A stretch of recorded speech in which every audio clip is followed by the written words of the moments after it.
हाँ दोस्तों नमस्कार। आज हम लोग कोई टॉपिक नहीं पढ़ेंगे। आज हम लोग ये देखने वाले हैं कि कोई भी कंपटीशन को पहला पॉइंट हम लोग ये देखेंगे कि अगर हम लोग तैयारी कर रहे हैं, हम लोग पढ़ाई से जुड़े हुए हैं, तो हम लोग कैसे पढ़ें। पहला क्वेश्चन तो हमें ये आता है कि हम लोग क्यों पढ़ें। पहला क्वेश्चन ये आता है कि हम लोग क्यों पढ़ें।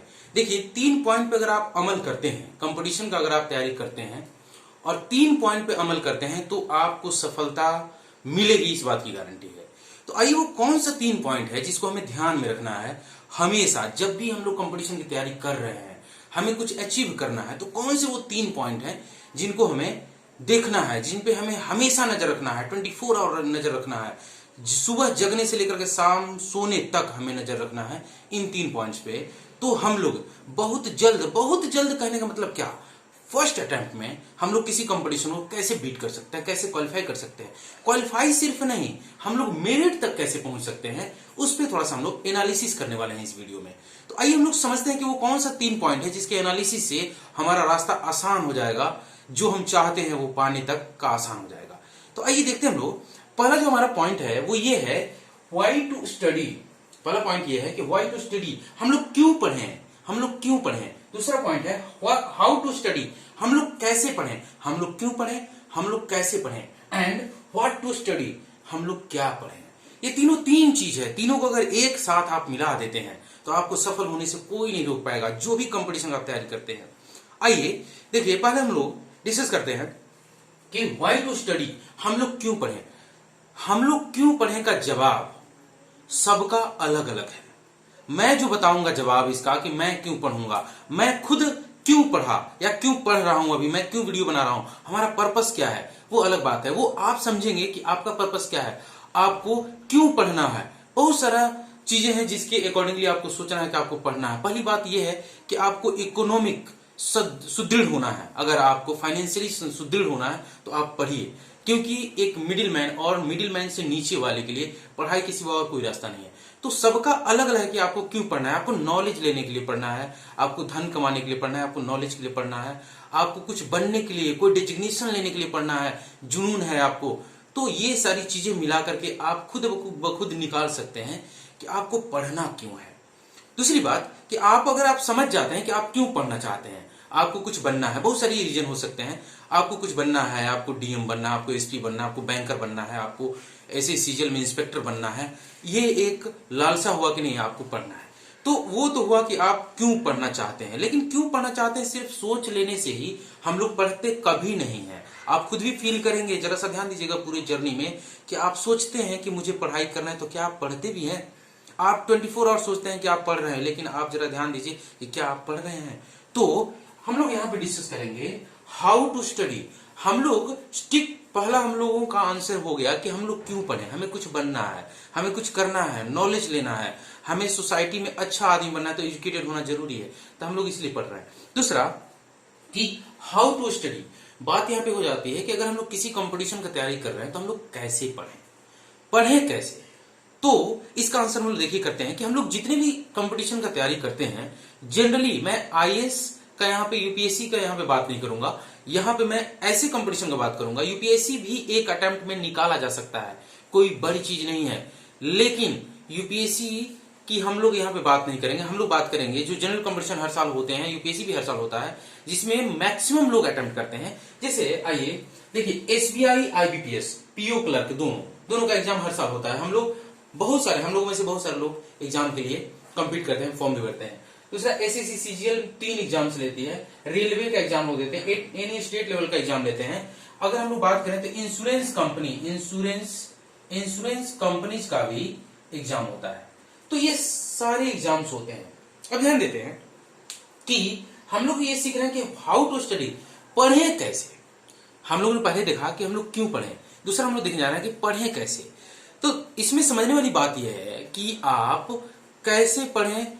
तो आप लोग समझते हैं कि हम पढ़ाई कर रहे हैं, कंपटीशन का मैं तैयारी कर रहा हूं, जो फॉर्म आए उसको मैं भरते चलूं, तो ऐसा ये गलत है। ऐसे आप क्वालिफाई नहीं करेंगे एक अटेम्प्ट में। आप अटेम्प्ट करते करते करते करते क्वालिफाई कर जाए वो अलग बात है, लेकिन आपको फर्स्ट अटेम्प्ट में क्वालिफाई करना है, तो आपको कैसे पढ़ना होगा आइए बताता हूं मैं आपको। देखिए, पहली बात यह है कि जो भी एग्जाम का आप तैयारी करते हैं तो एक टारगेट बनाइए कि या तो हमें बैंक में जाना है, या तो हमें एसएससी में जाना है, या तो हमें रेलवे में जाना है, या तो हमें स्टेट लेवल एग्जाम्स में जाना है, या इंश्योरेंस कंपनी में जाना है। क्योंकि सबका सिलेबस, पैटर्न, क्वेश्चन पूछने की अंदाज और टाइमिंग अलग अलग होता है। तो हमें यह देखना पड़ेगा कि हम लोग किस एग्जाम का तैयारी करते हैं। जिस एग्जाम का आप तैयारी करते हैं उसका सिलेबस आपके सामने पहले होना चाहिए, और उसका क्वेश्चन पूछने का पैटर्न होना चाहिए और टाइमिंग होना चाहिए। तो आपको क्या करना है दोस्तों कि आप इसमें से कोई भी एग्जाम आप चूज किए हुए हैं तो आप उसमें लग जाइए। आपको एक औसत स्टूडेंट के लिए, औसतन स्टूडेंट के लिए 1 साल, कितना, 1 साल चाहिए। एक औसत स्टूडेंट है उसको 1 साल चाहिए फर्स्ट अटेम्प्ट में क्वालिफाई करने के लिए। क्यों? पहला जो 6 महीना हमारा होता है, पहला जो 6 महीना होता है हम लोग लर्न करते हैं, जो कि सारे कंपटीशन में काम देता है। क्या? सारे कंपटीशन में काम देता है। जैसे कंपटीशन में generally maths, English, reasoning and GK या जीए या करंट अफेयर्स इतना ही होता है। तो आपको ये लर्न करने के लिए 6 मंथ चाहिए। तो क्या सिर्फ लर्न करने से आप क्वालिफाई कर जाएंगे? बिल्कुल नहीं, लर्न करने से नहीं। अब जब आपने लर्न कर लिया तो आपको चूज करना है कि हमें बैंक में जाना है, हमें एसबीआई में जाना है, हमें आईबीपीएस में जाना है, हमें रेलवे में जाना है, हमें state level engineering state level में जाना है, हमें इंश्योरेंस में जाना है। तब आपको उसका सिलेबस लेना होगा। सिलेबस लेने के बाद हम लोग क्या करेंगे, सिलेबस, जितना सिलेबस में टॉपिक्स दिए हुए हैं वो सारे टॉपिक्स में डेप्थ नॉलेज हम लोग लेंगे। क्या करेंगे? डेप्थ नॉलेज लेंगे। डेप्थ नॉलेज लेने के बाद हम लोग टाइमिंग पे काम करेंगे। आपको नॉलेज हो गया है, आपसे अब क्वेश्चन बन जाता है, पूरा क्वेश्चन बन जाता है, कोई क्वेश्चन छूटता नहीं अगर आपको टाइम दे दिया जाए। टाइम बहुत इंपॉर्टेंट होता है कंपटीशन में। टाइम मैनेज करने का एकमात्र तरीका है आपका स्पीड। स्पीड कैसे आएगा? लोग बोलते हैं ट्रिक पढ़ो स्पीड आएगा, बिल्कुल गलत है, बिल्कुल गलत है। ट्रिक से स्पीड बिल्कुल नहीं आएगा। आपको क्या करना पड़ेगा, कंसेप्ट से क्वेश्चन बनाना पड़ेगा, और उस कंसेप्ट में आपको क्या, रिवाइज करते करते शार्प करना पड़ेगा कंसेप्ट को। शार्प कैसे करेंगे भाई? कोई भी एग्जाम आप देते हैं, कोई भी एग्जाम देते हैं, उसके सिलेबस, क्वेश्चन पूछने के तरीके वाला या ऑफलाइन या ऑनलाइन आप टेस्ट सीरीज ज्वाइन करिए। टेस्ट सीरीज अगर आप ज्वाइन नहीं कर सकते हैं, घर पे आप प्रैक्टिस सेट कम से कम इनमें से किसी भी एग्जाम को अटेम्प्ट करने के लिए, चाहे वो एसएससी एमटीएस का ही क्यों ना हो, मिनिमम 100 प्रैक्टिस सेट आपको बनाने हैं। कितने? 100 प्रैक्टिस सेट मिनिमम आपको बनाने हैं। लिमिटेड टाइम में, टाइम फिक्स करके बनाना है, और आपको काउंट करना है कि कितना मेरा आया। मिनिमम 100 से ऊपर आप कितना ही बना सकते हैं।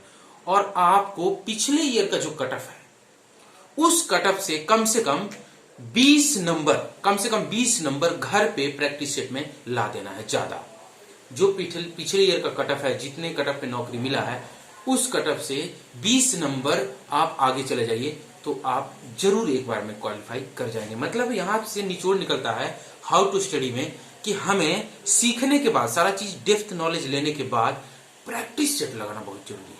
तो हम लोग ऐसे पढ़ेंगे। आइए आगे हम लोग बात करेंगे अगला पॉइंट में, व्हाट टू स्टडी।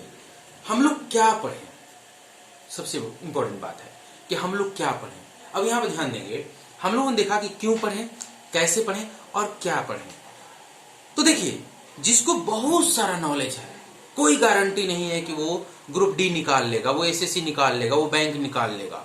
और जिसको कम नॉलेज है वो नहीं निकालेगा, क्योंकि कंपटीशन बहुत ज्यादा नॉलेज और बहुत कम नॉलेज पे डिपेंड नहीं करता है। कंपटीशन डिपेंड करता है, टू द पॉइंट पे डिपेंड करता है। जो सिलेबस में दिया हुआ है टॉपिक, उस टॉपिक का डेप्थ नॉलेज लेने के बाद क्रॉस क्वेश्चन बनाने आपको आना चाहिए। बहुत सारा नॉलेज होने से नहीं होगा। पता चला कि ग्रुप डी में आपको पूछा हुआ है, आपको मिक्सचर का क्वेश्चन पूछा हुआ है, आप पढ़कर गए हो इंटीग्रेशन, बड़ा इंटीग्रेशन, तो कोई मतलब नहीं है। कहने का मतलब है कि व्हाट टू स्टडी, एक एक टॉपिक को, कोई भी टॉपिक छोड़ना नहीं है। कोई भी टीचर आपको कहता है कि ये वेरी वेरी इंपॉर्टेंट है, क्या टीचर को पता है कि यहीं से क्वेश्चन आएगा? नहीं। अगर आप क्वालिफाई करना चाहते हैं तो आप ये समझ के जाइए कि आपको टॉप करना है, तो जाकर के आप क्वालिफाई कर पाएंगे। तो क्या करना है हमें कि व्हाट टू स्टडी में सिलेबस को सामने में रखते हुए सारे टॉपिक को हमें टू द पॉइंट पढ़ना है, सीखना है। तब उसी टॉपिक का प्रैक्टिस करके क्या कर देना है, आपको टाइम मैनेज कर लेना है। फिर आप क्या करेंगे, क्वालिफाई कर जाएंगे। आपको किसी भी पर्टिकुलर कंपटीशन का स्ट्रेटजी खुद बनाना पड़ेगा कि कौन सा सब्जेक्ट आप पहले अटेम्प्ट करेंगे, कितना तक अटेम्प्ट करेंगे, कितना समय देंगे और किसमें आपका पकड़ ज्यादा है। दूसरी बात, अब आते हैं हम लोग, तीनों हम लोग देख लिए, why to study, how to study and what to study. अब हम लोग देखेंगे ये कि हम लोग फिर भी इसके अलावे हम लोग कैसे कंसंट्रेट करें। देखिए, कंपटीशन में कोई एक या दो सब्जेक्ट जो आपका बिल्कुल स्ट्रांग है उसको और स्ट्रांग करिए, उसको और स्ट्रांग करिए, क्योंकि सिलेक्शन आपका वही सब्जेक्ट करवाएगा। आप अगर उस सब्जेक्ट में अप टू द मार्क एक मार्क लेवल से ज्यादा आप क्वेश्चन बना देते हैं तो आपका नंबर बहुत अच्छा आ जाता है। और बाकी जो सब्जेक्ट्स हैं उसमें आप क्या करते हैं कि सपोर्टिव नंबर ला देते हैं, फिर टोटल आपका बहुत ज्यादा नंबर हो जाता है। आप सोचेंगे कि सारे सब्जेक्ट को एवरेज लेकर के मैं बनाऊं तो हो सकता है कि एवरेज से नीचे बना के आप आए तो आप क्वालिफाई तो कर जाएंगे हो सकता है, लेकिन मेरिट में आने पे ही नौकरी मिलता है। तो कहने का मतलब ये है कि अगर आप ये सोच रहे हैं कि हमें पढ़ना है तो आप पढ़िए। अगर आप ये सोच रहे हैं कि कंपटीशन निकालना है तो आप जरूर समझिए कि क्या पढ़ना है, आप जरूर समझिए कि कैसे पढ़ना है। इन तीनों को दिमाग में गूंजते रहना चाहिए तो आप कंपटीशन जरूर निकालेंगे, इस बात की गारंटी है। तो अगले वीडियो में हम लोग मिलेंगे नेक्स्ट टॉपिक के साथ। ये आप लोगों के लिए था कि आप लोग लग जाइए what to study, how to study and why to study. ये तीनों पॉइंट आपके दिमाग में गूंजना चाहिए। रट लो आप what to study, how to study and why to study.